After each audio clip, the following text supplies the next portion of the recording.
ለምሳሌ ድሮ ቲያትር ቤት ገቡ ነበር አለ መጣችሁ ማን ነበር የሚሄደው?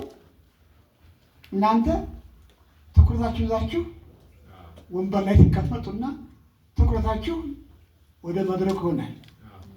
ከዛ በኋላ እናንተ የላችሁ ማለት ማንም ሰው ትኩረት ውስጥ ከገባ እሱ የለም። የትኩረት ዘመን ከፍተኛ የሚያደርገው ነገር ስለሚውጠን ነው። እንዋጣለን፣ የለንም። የማይረባው ከንቱ ገላችን ነው ቁጭ የሚለው። ዋናው ነገራችን ግን ገብቷል እዛ ውስጥ የለም። ስለዚህ ነው ሰው ሁሉ እዛ ተቀምጣችሁ አሁን ፊታችሁ ሰው ይኖር አይኖር አታውቁም። ትኩረታችሁ እዚህ ጋር ስለሆነ ሌሎች ሰዎች አሉ የሉ።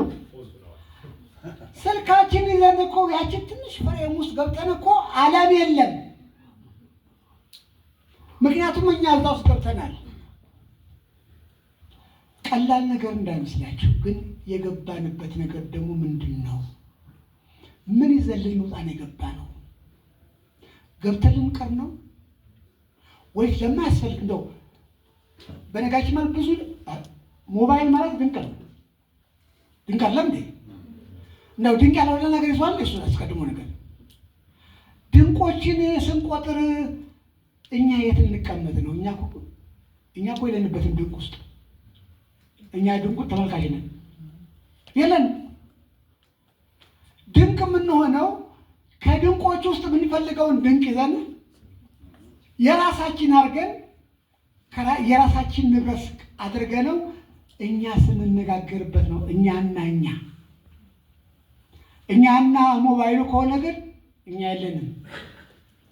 እነሱ ናቸው የሚነግሩን። ያጣፍተናል። ራሱን ማጣት እንፈልሰዋለን እንዴ? ራሱን ትንሽ የሚያረክሰዋል እንዴ? የሰው ትንሽ ያለው እንዴ? ግን ሞባይል እኮ ስለገባችሁ ትንሾች ናቸው። ትልቁ ናቸው የምትወጡት ስትገቡ አንዳች ነገር ይዤ እወጣለሁ የምትሉ ከሆነ ነው። አሁን ሞባይልን በከፈቱ ቁጥጥር ይገርመኛል። እኔ ምን ያህል ደደብ እንደሆንኩ በጣም ደደብ እንደሆንኩ እኔ በጣም በውጭ ጥላት አለ ብዬ ነበር ማስብ የነበረው። ስገባ ድሮ ከብዶኝ የነበረው ነገር በቀላሉ የሚሰራ ነው። ወይ እንዴት ሳላየው ቀረው፣ እንደገና ገጣለሁ። ሌላ እንዴት ይህን ሳላይ ቀረው፣ እንደገና ገጣለሁ። ራሴን ስሰድበው እውላለሁ። እንዴ ለራሴ ማን አለው ያለው እንዳለው ወጣ ብዬ ኧረ ደደብ ሳለው ብሩ ነኝ የምልበት ነገር ያስፈልገኛል። እሱ ምንድን ነው? ከነዚህ ከሚያስደንቁን ነገሮች ውስጥ አንድ ነገር ልጨምር ባነሳውስ፣ ከደነቁኝ ነገሮች ላይ አንድ ነገር ለመጨመር ይዤ እውቀቱን በወጣስ። አሁን እኔ ምን አይነት ሰው ነኝ? ዓለም ውስጥ ብሮጥ ኖሮ አገኘው ነበር። የማደናቀፍ እውቀት እኮ ነው ያለው። ፈልጋችኋልም እኮ እንደም ታደርጉ እና በቀጫችሁ ቁጥር እናንተ ምትመረቁ እኮ ናቸው። መቼ ነው የራሳችሁ ህይወት የሚኖራችሁ? አንደኛ ነገር ይሄ ነው። ግን ደግሞ ድሮ ጫት ይዘን ስንቀመጥ የሚወራ ወሬ የለም። ግድግዳው እየገጨን እኛው ራሳችን ምን እናድርግ? አንዳንድ ጊዜ ጋዜጣ ለምን ተጻፈ እንላለን አለም ያለው ምንም ሰደን መውጫ የለም እኮ አራት ግድግዳ ነው። እኛው የምናውቃት ትውስና እኛው ተጋይተን ተሰዳድበን እንለያያለን። ምንም የምንጨምረው ነገር የለም። አሁን ሞባይል ዘመን ነው።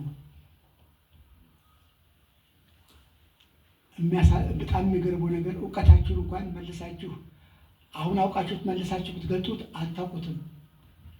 በአዲስ ነገር ነው የሚነግራችሁ አይደለም እንዴ? ታዲያ እናንተ ማንን ጎብኝ ያደረጋችሁ ነው? ያላችሁም እንዴ? የእውቀት ጎብኚዎች አይደላችሁም። ጉብኝት ውስጥ አላችሁም። ያላችሁት ኑሮ ውስጥ ነው። ለኑሮ የሚያስፈልገንን ነገር ይዘን ወጥተን እኛው እንድንጠራበት ማድረግ አለብን። እንደውም ደስ የሚለው ነገር እሱ እንዳልባል የጣለውን ነገር እኔ ውብ ድንቅ አድርጌ ሰርቼ ልታውቅበት ያስፈልጋል። እንደዚህ ከሆነ ውብ ነገር ነው። ቴክኖሎጂ ውብ ነገር ነው። ከውብም ውብ። ምክንያቱም ውብ አስተማሪዎች አሉ የሚያስተምሩ አይደለም። ተማሪዎች አይደለም ያስተምሩን። እርግጥ ነው ቀሸሞቹም ሊያስተምሩን ይችላሉ የእኛ ብቻ እና እውነት ነው አደጋ አለው።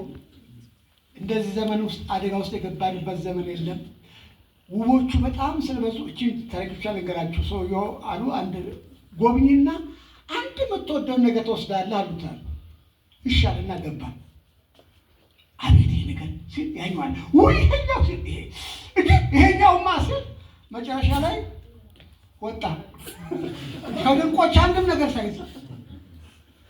ምክንያቱም ሁሉ የሚያስፈልግ ነው።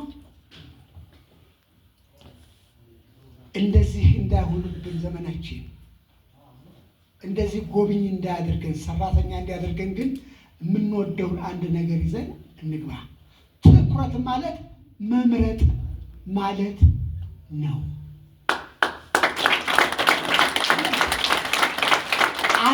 አየ ማለት ሙሉ ነው አለ። አተኮረ ሲባል ግን ለይቶ አየ ማለት ነው። አሁን ለይተው የታዩ ብዙ ነገሮች አሉ። ከነሱም ውስጥ ለይተን እንይ። ለይተን እንወደውን ብቻ የምንሰራው ብቻ የምንጨምርበትን። ምክንያቱም ሰውየው ላይ ከፈለ ብንተይ አይሻልም እንዴ? አይሻልም እንዴ? የሰውየው ጥበብ ወስደን ጨምረንበት እኛ ብንገለጽበት እኛ ብንታወቅበት እኛ ገንዘብ ብናደርገው አይሻልም እንዴ? አሁን እኮ ሰውየው ገንዘብ እያደረገን ነው። ልክ ነው። ገንዘብ እያደረገን ነው። ገንዘብ እቺን ብቻ ስናገር ስለሚለኝ እባካችሁ ምናልባት እንግዲህ በመጽሐፉ የሚለው ገንዘብ ጌታ ነው ይለዋል። ጌታ ያዛል አይደለም? አሁን ጌቶቻችን ይዘናል። ሁላችንም ሞባይል ጌቶቻችን ናቸው፣ ያዙናል። እንዳውም ትንሽ እንኳን አረፍካል ወዳለ የሚጠሩ ወዲያው ጌቶች ናቸው። ገንዘብ ጌታ ነው። ገንዘብ ጌታ የሚሆነው መቼ ነው? እፊቴ ሲቀመጥ። ባሪያ የሚሆነው መቼ ነው? ከጀርባዬ ሲቀመጥ። የምፈልገውን ነገር ልገዛበት ገንዘቡን ካወጣሁት ጌታው ነኝ። እሱን ተከተለኝ አብዛኝ የሚል ከሆነ እኔ ባሪያው ነኝ። እሱ ነው መከተለው፣ መቆሚያ የለኝማ። ይሄንን ቴክኖሎጂ የፊታችን ካስቀመጥነው ሁልጊዜ ባሪያ ነው የሚያደርገን። ባሪያ የራሱ ፈቃድ የለውም። የራሴ ፈቃድ እንዲኖረኝ አይቼ የምፈልገውን ነገር እሷን እያሰላሰልኩ ከራሴ ጋር የኔ አድርጌው በፈልገኝ ቀንሼ በፈልገኝ ጨመሬበት አይደለም ያለው ነገር የኔ አድርጌው እኔ ጨመሬበት ከሆነ ወደ ገበያ የማወጣው የኔ ነው። ግን እዚህ ማይ ከሆነ ባሪያው ነኝ። እኔ መቼ ጌታ ልሆን ነው? መቼ ሰራተኛ ልሆን ነው? መቼ ሰው ልሆን ነው? ይብቃኝ።